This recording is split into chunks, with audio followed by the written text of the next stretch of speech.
Bwana Yesu asifiwe. Majina yangu naitwa Kaka Rogers Herman Leonard.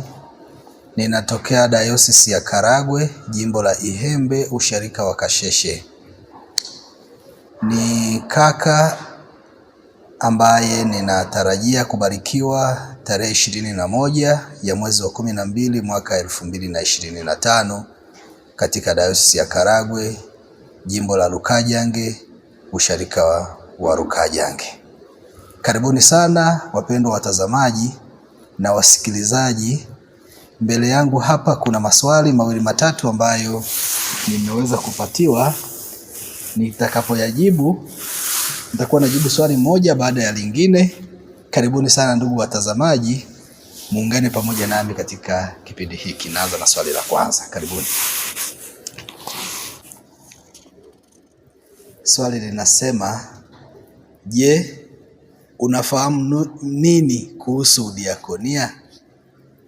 Swali la kwanza linasema, je, unafahamu nini kuhusu udiakonia? Wapendwa watazamaji, udiakonia ni huduma. Ni huduma inayomshuhudia Kristo kwa njia ya matendo. Yaani ni huduma ya upendo na huruma kwa watu wenye mahitaji katika kanisa na katika jamii kwa ujumla.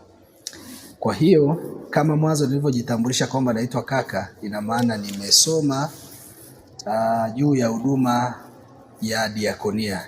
Nimesoma kwa habari ya kuwahudumia hawa watu. Kwa hiyo ni huduma ya wito ambao nimeitwa kama mtumishi wa Mungu kwa ajili ya kuwahudumia watu wa Mungu wenye kuwa na mahitaji maalum katika kanisa na katika jamii kwa ujumla. Hiyo ndiyo huduma ya diakonia. Kwa huduma hii na sisi ndio wa diakonia wa kwanza tunaokwenda kubarikiwa tarehe 21 ya mwezi wa 12 mwaka huu 2025. Swali la pili.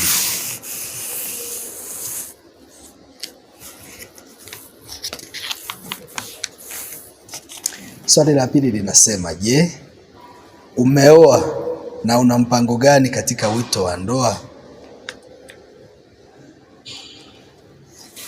Jibu ni kwamba bado sijaoa, bado ni kijana, nipo sokoni. Bado sijaoa na nina mpango wa kuoa. Baada ya kupata ubarikio hiyo tarehe 21 ya mwezi wa 12, nitaanza maandalizi rasmi kwa ajili ya kuwa na mwenzangu ambaye atanisapoti katika huduma yangu hii ninayoiendea.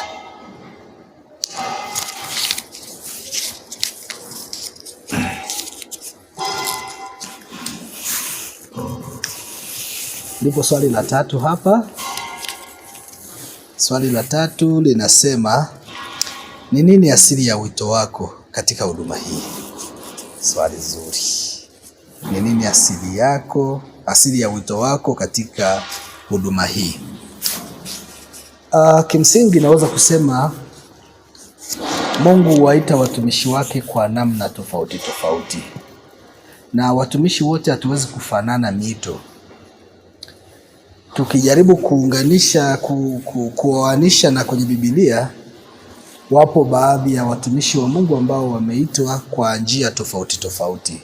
Kwa mfano tunamuona Yeremia ana mwito wake, namna Mungu alivyomuita kumtoa huko alikokuwa ili aingie katika huduma yake kumtumikia. Tunamuona Isaya pamoja na watumishi wengine ambao tunawasoma katika vitabu vitakatifu, yani Biblia. Kwa hiyo mimi asili ya wito wangu wa kupenda na kutamani kujiunga katika huduma hii ya diakonia katika dayosisi yetu hii ya Karagwe. Mwanzoni kabla sijaenda sekondari, nilikuwa natamani sana kutumika kanisani. Yaani nilikuwa nikiwaona wainjilisti au wachungaji wakiingia ibadani, wanapokuwa wanalihubiri neno la Mungu, wanapokuwa wanaongoza ibada namna ile, nikawa navutiwa sana kwamba na mimi natamani na mimi nije siku moja nikamtumikie Mungu. Lakini sikuwahi kuwaza kama kuna huduma ya diakonia kwa sababu ni kitu ambacho nilikuwa sijakipokea kwa wakati ule. Sasa nilipomaliza kidato cha 4, ninakumbuka nikapata nafasi ya kwenda kusoma katika fani nyingine tofauti. Baadaye wakati nimetoka kwenye fani nyingine, nikaja kufanya kazi huku Dayosisi ya Karagwe. Sasa wakati wa utumishi huo niliokuwa naendelea nao,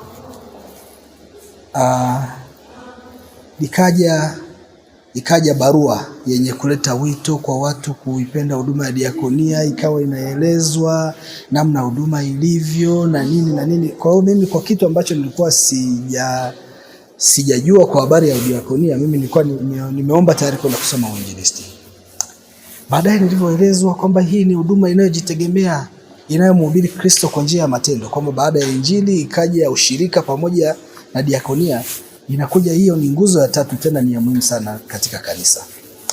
Kwa kweli hili jambo nilisikia limenigusa ndani ya nafsi yangu. Nikaona nilivyokuwa nikiwaona wahitaji, nilivyokuwa nikiwaona watu wanavyopata shida, wanapata changamoto katika jamii, nikawa na roho fulani hivi ya huruma ikanijia. Nikatamani ipo siku ipatikane siku moja na mimi nije kusimama badala ya hawa watu nikiwasaidia na kuwahudumia. Baadaye nikaendelea kuliwazia hilo jambo, lakini kwa sababu ya majukumu mengine yaliyokuwa yanaendelea wakati ule, lakini bado wito ndani mwangu ukaanza kuendelea kukua, unaendelea kukua zaidi na zaidi na zaidi, kutamani kwamba kumbe hawa watu wanaweza kusaidika kwa namna moja ama nyingine. Wanapokuwa wanakuja katikati yetu, tena kanisani, saa nyingine mpaka kwenye jamii unakutana nao, nikawa natamani siku moja hawa watu nije kuwahudumia, wapate msaada kutoka kwa watu ambao wamesimama badala yao, ambao ndio wadiakonia, ambao sisi ndio tumeandaliwa kwa ajili ya hawa watu kuwahudumia.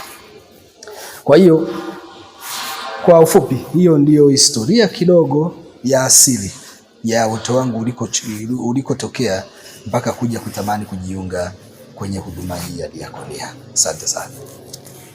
Tuende kwenye swali linalofuata.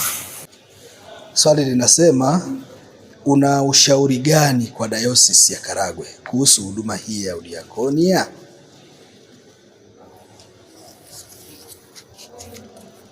Ushauri gani kwa Dayosisi ya Karagwe kuhusu huduma hii ya udiakonia?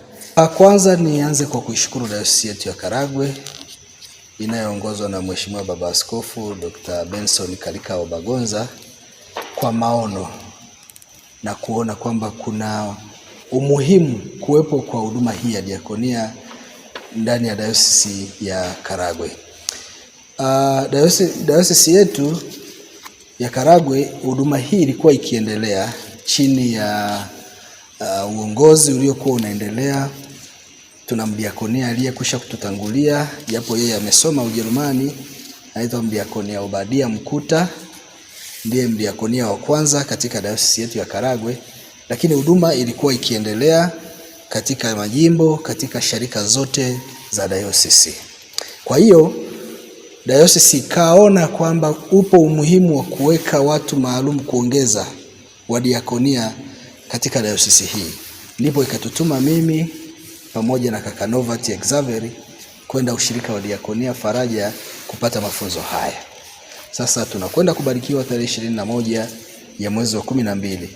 Ni siku ambayo tutaweka historia katika Dayosisi ya Karagwe kwa wadiakonia wa kwanza kubarikiwa ndani ya dayosisi yetu ya Karagwe. Kwa hiyo mzigo utakuwa mkubwa, huduma itakuwa ni kubwa itakayoweza kutuzidia, kwa sababu tupo wawili ambao tumeimarishwa kwa ajili ya kazi hii. Kwa hiyo tunalo ombi kwa dayosisi yetu ya Karagwe. Kwa uongozi wa dayosisi tunaomba itusaidie kuwatuma vijana wengine kwenda kupata mafunzo yanayohusu huduma hii ya diakonia, ushirika wa diakonia Faraja. Huduma hii, mafunzo hayo yanatolewa kwa muda wa miaka 3 huko ushirika wa diakonia Faraja, Sanyajuu, Moshi, Kilimanjaro. Twende kwenye swali linalofuata. Swali linasema, ni jambo gani zuri liliwahi kutokea wakati wa mafunzo yako ya udiakonia kule ushirika wa Diakonia Faraja, bi yake na kinyume chake. Yaani kwamba kama kuna jambo baya ambalo labda niliwahi kukutana nalo nikiwa wakati wa mafunzo nikiwa ushirika wa Diakonia Faraja.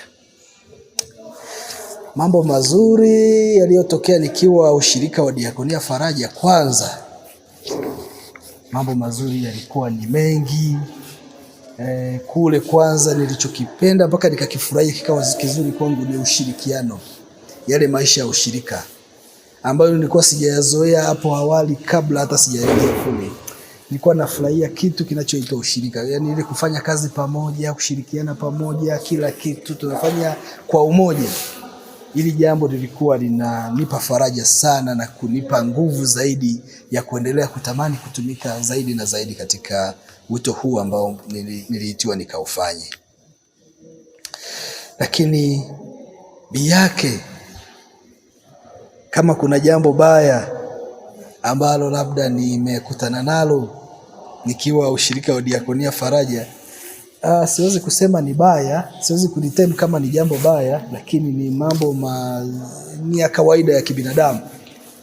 Ni mambo ya kawaida ya kibinadamu. Kuna kule ambako mtu unakuta nianze kusema kwamba udiakonia ni kazi. Diakonia ni kazi, ni kuwajibika. Sasa kuna mambo ambayo mimi nilikutana nayo nikiwa ushirika wa Diakonia Faraja ambayo sikuwahi kuyazoea na sikuwahi kuyafanya kabla sijaingia hata ushirika wa Diakonia Faraja, ambalo ni sikuzoea kufanya kazi kuanzia asubuhi mpaka jioni. Sikuwahi kuzoea kufanya kazi kuanzia asubuhi mpaka jioni. Tangu mawio ya jua mpaka machweo bado upo shambani unazunguka na trekta. Kwa hiyo ni jambo ambalo kwangu mimi lilikuwa ni gumu, na lilikuwa ni gumu sana kulipokea mwanzoni. Lilikuwa ni gumu sana kulipokea nilipokuwa nikiambiwa naenda shambani. Twende shamba, tunaenda, lakini nawaza kwamba tunatoka saa ngapi. Mimi nimezoea nikiwa Karagwe kwamba labda sisi tunafanya kazi kuanzia asubuhi saa 1 mwisho saa 5 asubuhi.